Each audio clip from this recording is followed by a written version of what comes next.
Բարի երեկո, Ստեփան Գրիգորյան YouTube-յան ալիքի մասնակիցներ։ Հիշում եք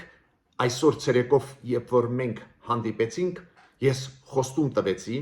Նիկոլ Փաշինյանի ելույթից հետո ՄԱԿ-ի գլխավոր ասամբլեայում անմիջապես մտնել եթեր ու մեկնաբանել իր ելույթը։ Հիշում եք, ես մտահոգված էի, քանի որ 2 օր առաջվա Իլհամ Ալիևի ելույթը լի էր ստերով եւ սպառնալիքներով։ Մեզ անվանեցին օկուպանտ, մեզ անվանեցին կապիտուլյացիայի ենթարկված երկիր,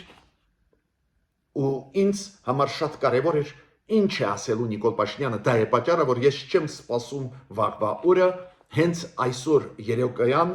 ուշ երեկոյան մտնում եմ եթեր։ Այսօր սեպտեմբերի 27-ն է։ Նիկոլ Փաշինյանը ունեցավ ելույթ, մոտավորապես 25 րոպեանոց ելույթ, ՄԱԿ-ում պետք է ասեմ, որ այդ ելույթում պարզ է ինքը կենտրոնացավ այդ խաղաղության process-ի, որը գնում է Ադրբեջանի հետ, պատմեց այն կարևոր քայլերի, որոնք արված էին դելիմիտացիա դեմարկացիայի ժամանակ ու այն կարևորագույն փաստաթղթի, որը ստորագրվեց Ադրբեջանի հետ, որի տակ ստորագրությունը դրեցին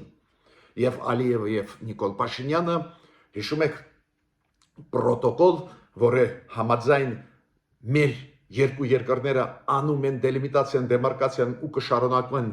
անել Ալմատայի 1991 թվականի փաստաթղթի շրջանակներում, այդ ֆիքսում է սովետական ժամանակվա Հայաստանի եւ Ադրբեջանի սահմանները, ինքը մանրամասն մի քանի անգամ Նիկոլ Փաշինյանը ՄԱԿ-ի ամբիոնից խոսեց Թրիպի մասին, այս Թրամփի ուղու ծրագրի մասին, Վաշինգտոնյան պայմանավորվածությունների մասին, որոնք ձեռք բերվեցին օգոստոսի 8-ի, դա շատ կարևոր է, որ խաղումներ արեց, մանրամասն անընդհատ ասում էր, որ այդ ամեն ինչը պետք է լուծվի տարածքային ամբողջականության շրջանակներում։ Բայց կարևորագույն մասը ինձ համար որն էր,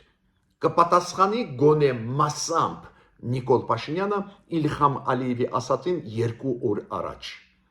քանի որ Իլհամ Ալիևը իր ելույթում ՄԱԿ-ի ամբիոնից ուղղակի 2 օր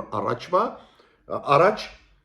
ներկայացրեց մեզ որպես ագրեսոր պետություն, որպես անհանդուրժող պետություն, որը ստեղծում էր միլիոնավոր փախստականներ ու ստեղ պետք է պատասխան տար։ Նիկոլ Փաշինյանը շոշափեց մի քանի պրոբլեմատիկ հարցեր Ադրբեջանի հետ կապված, ինքը բարձրացրեց հարց անհայտ կորածների եւ հայերի գերի վերցրած Ադրբեջանի կողմից։ Կարևորագույն հարց է, որ հնչեց ՄԱԿ-ի ամբիոնից։ Բացի դրանից, Նիկոլ Փաշինյանը բարձրացրեց հարցեր կապված խոսույթի հետ։ Ինքը ասեց, մենք պայմանավորվեցինք օգտագործել ընդհանուր խոսույթ, նաև այդ թվում Թրամփի ուղի խոսույթ, կարճ դա Թրիփ է անվանվում։ Ու ինքը ասեց, ինչի հետ է կապված, որ Իլհամ Ալիևը նորից ՄԱԿ-ի ամբիոնից օգտագործեց այդպես կոչված Զանգեզուրի միջանցք եզրույթը, որը Հայաստանում բացասական արձագանք է ստանում միշտ, քանի որ դա իր մեջ պարունակում է այդ բարերը տարածքային նկարտումներ Հայաստանի նկատմամբ։ Ու ինքը ասեց հայ ժողովուրդը դա ընկալում է որպես սպառնալիք իր նկատմամբ։ Շատ կարևոր է, որ Նիկոլ Փաշինյանը օգտագործեց բառ կապիտուլյացիայի ենթարկվեց Հայաստանը։ Ինքը ասում է, ես չեմ հասկանում, այդ խոսույթը ինչի համար է, որ իբր Հայաստանը կապիտուլյացիայի ենթարկվեց։ Նիկոլ Փաշինյանը նաև խորհուրդ տվեց Իլհամ Ալիևին կենտրոնանալ հենց այս պայմանավորվածությունների իրականացմանը, որ այս պայմանավորվածությունները Վաշինգտոնյան, նաև այդ թվում ճանապարհների բացում, կոմունիկացիաների բացում, որ կենտրոնանա Իլհամ Ալիևը դրա իրականացման վրա, այլ ոչ թե ինչ որ խոսույթներ ոչ լեգիտիմ բացի։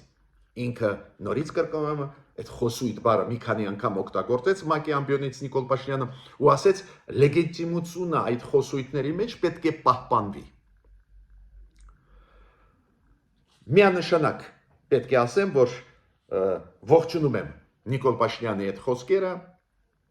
ողջունում եմ միանշանակ, ինքը նաև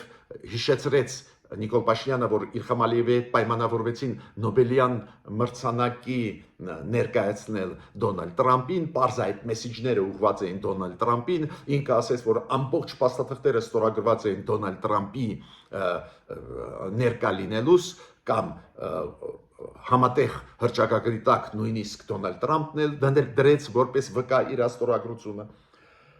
Ինձ համար շատ կարևոր է, որ այս հարցերին անդրադարձավ Նիկոլ Փաշինյանը։ Նորից կրկնում եմ, որ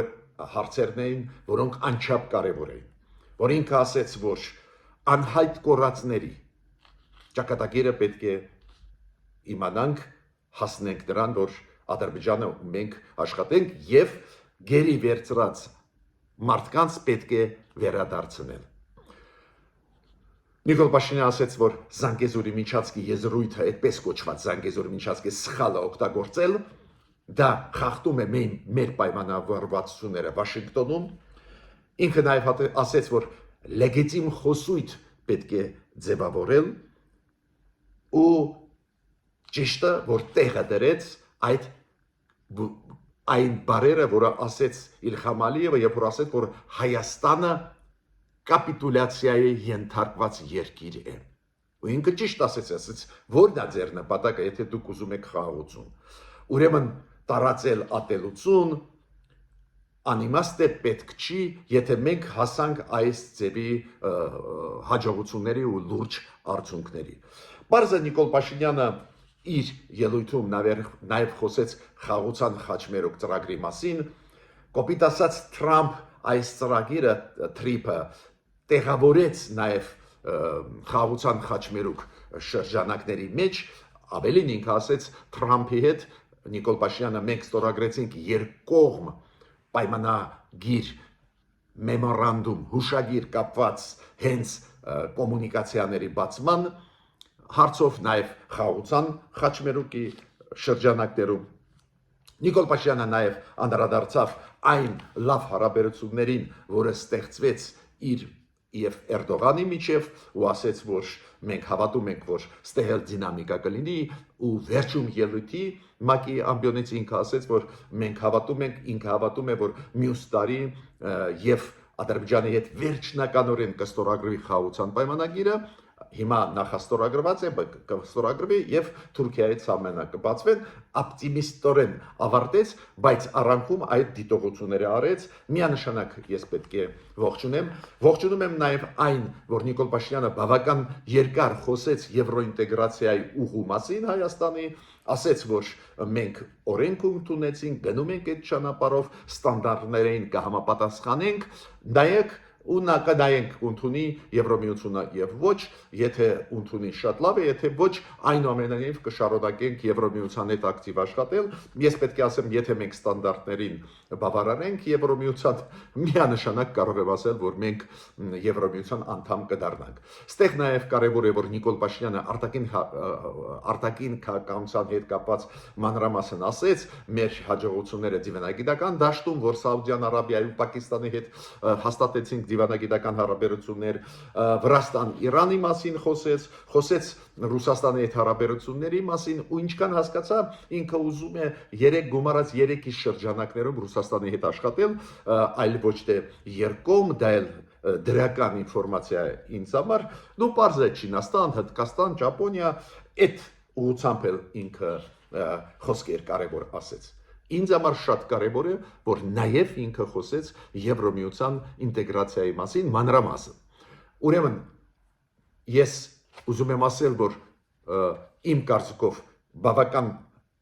լավ ելույթ էր 3-4 հարցերում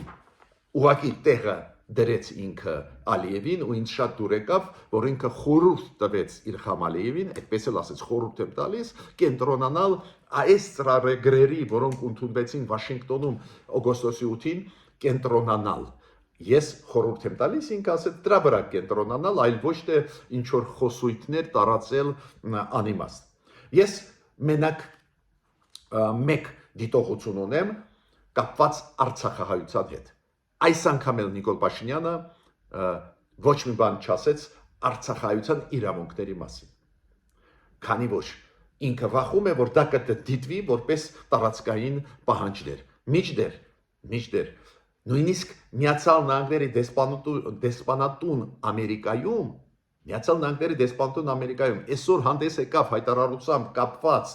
44 օրյա պատերազմի իրադարձություններին Միացյալ Նահանգների դեսպանատուն Բաքվում ցավակցություն հայտնեց ադրբեջանցիներին, ադրբեջանի ընտանիքներին, որ կորուստներ ունեցան այն պատերազմում, որը սկսեց Ադրբեջանը, ու ոչ մի բառ չասեցին Արցախահայության մասին, իրենց իրավունքի վերադառնալու զոհերի, որը տվեց Արցախահայությունը։ Միտքս ինչու՞մ է։ Եթե մենք չենք բարձրացնում այդ հարցը, նույնիսկ մեր դաշնակիցները չեն բարձրացնի այդ հարցը։ Նորից կրկնում եմ, այսօր այդ հայտարարությունը արեց Միացյալ Նահանգների դեսպանատուն Բաքվում։ Քանի որ մենք չենք բարձրացնում, ես կարծում եմ այդ մեկ բաց թողումն է ելույթում։ Ուրեմն Նիկոլ Փաշինյանը 10 անգամ կրկնեց, որ տարածքային ամբողջականությունը փոխադարձ Հայաստան-Ադրբեջանը ճանաչում են, մենք ոչ մի նկարտում չունենք, լավ է, բայց ինքը պետք է ասել, այնտեղ ապրում են մարդիկ, ովքեր հիմա դրսում են, Լեռնային Ղարաբաղից դուրս են կամ Ղարաբաղից դուրս, տերմինոլոգիան զգուշ օգտագործել, բայց Ադրբեջանը պետք է լուծի այդ հարցերը։ Հիշեցնել միջազգային հանրությանը, քանի որ Իլհամ Ալիևը ոնց է դնում հարցը, որ հայերը հարձակվեցին, ագրեսոր են եւ այլ։ Աշխարհը պետք է իմանա, որ